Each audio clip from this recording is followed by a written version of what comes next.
আসসালামু আলাইকুম। আজকে অনেক মজাদার একটা পিঠা বানাতে যাচ্ছি। আর পিঠাটা স্পেশালি আমার খুবই ফেভারিট, খুবই।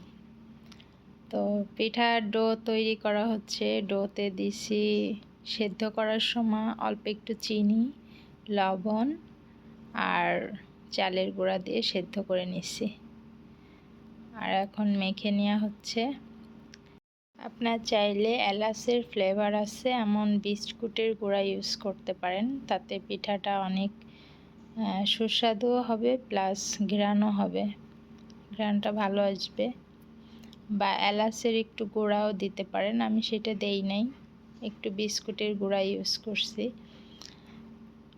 আর অবশ্যই একটু কালিজিরা দেই আমি, এটা অপশনাল, যার ভালো লাগে দিবেন, না ভালো লাগে দেওয়ার দরকার নেই। আমার কালিজিরার ঘ্রাণটা অনেক ভালো লাগে। তো ওই যে ফার্স্টে যখন মাখানো হচ্ছিল ওই সময় দিতে ভুলে গেছি, তো লাস্টে একটু পিঠার উপরে দিয়ে দিছিলাম।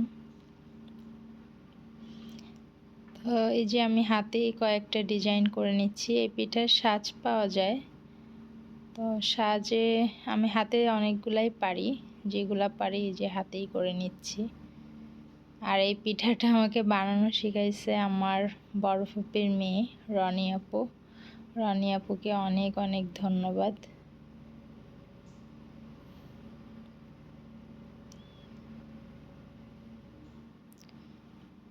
আমাদের বাসার সবাই মোটামুটি পিঠাটা অনেক পছন্দ করে।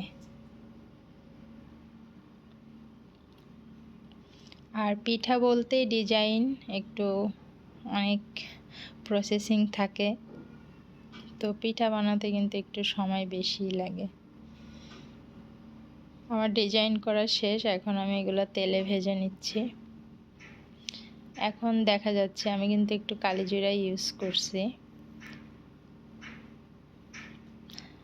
তো ভাজা হয়ে গেলে আমি গরম দুধের ভিতর দিয়ে দেব, আর দুধের সাথে একটু এলাচ, দারচিনি এগুলো দিয়ে ফুটাই নিছি যাতে ফ্লেভারটা ভালো আসে। আপনার চাইলে দুধে একটু ঘিও দিতে পারেন, হালকা ঘি দিলেও ফ্লেভারটা ভালো আসবে।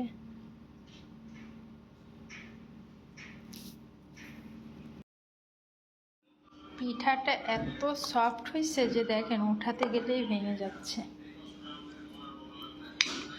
এই যে খুবই সফট হয়েছে।